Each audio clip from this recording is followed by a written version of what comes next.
want and need. So when I argue that there's more unsatisfied need than there is satisfied want, and that even if there was more satisfied want, it'll never have as much weight as the unsatisfied need, that means the game's not worth playing. It means the engine's not worth maintaining in the running condition. It's consuming more fuel than it is producing work, value work. And also quite clearly, nobody seems to be saying, oh yeah, we must have Martians. We're not feeling any, emptiness in the universe because the Martians don't exist, or the Moonikins, or the Mercuryrites, or the Plutonians, or right on down the list. How come none of those civilizations are vital, and this human one is? Oh, I guess that's because it's all about the ego. And we can see the implications of the two states, and we can make judgments about them. And we can clearly understand that there's absolutely no harm taking place when they don't exist. And that's a good. And the absence of the satisfied wants is not bad, because they don't need it. Clearly. The non-existent don't need to exist. They don't need to have what existence provides. And therefore you've eliminated all the downside risk, and it's cost you absolutely nothing real, only some unsatisfied want, not some unsatisfied need, just an unsatisfied want.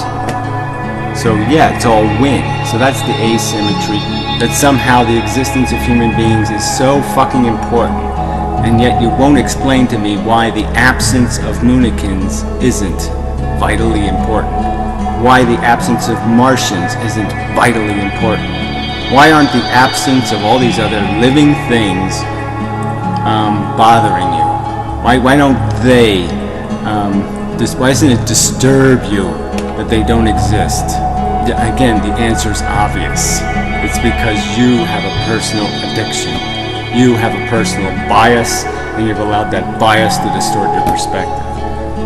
Obviously. There is a difference. You need protection from harm. You want to play the game. Two different things. You don't need to play the game, and you need the protection from harm. So instead just say, I want, because it's something that isn't necessary, but it certainly would enhance your state of being if you had it. So it's not necessary, but if you can get it, it would be great. And the need is something that's more critical. You need to get out of trouble. You need not to be in pain. You need not to be harmed. You need the extraction from the negative is much more important than the acquisition of the positive. What we are is a psychology, all right, that has a rational function, that's also capable of reasoning and doing logic.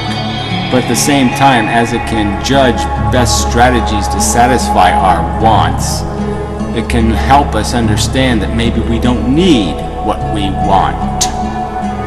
And to say replication for the sake of replication is obviously not a redeeming function. It's not a redeeming accomplishment. You need to do something to make the reproduction sensible. It needs to do something more. It needs to have a sake of that something else besides just doing the function. For a function to be productive or efficient by any standards of reason or logic, it must do something besides just the function.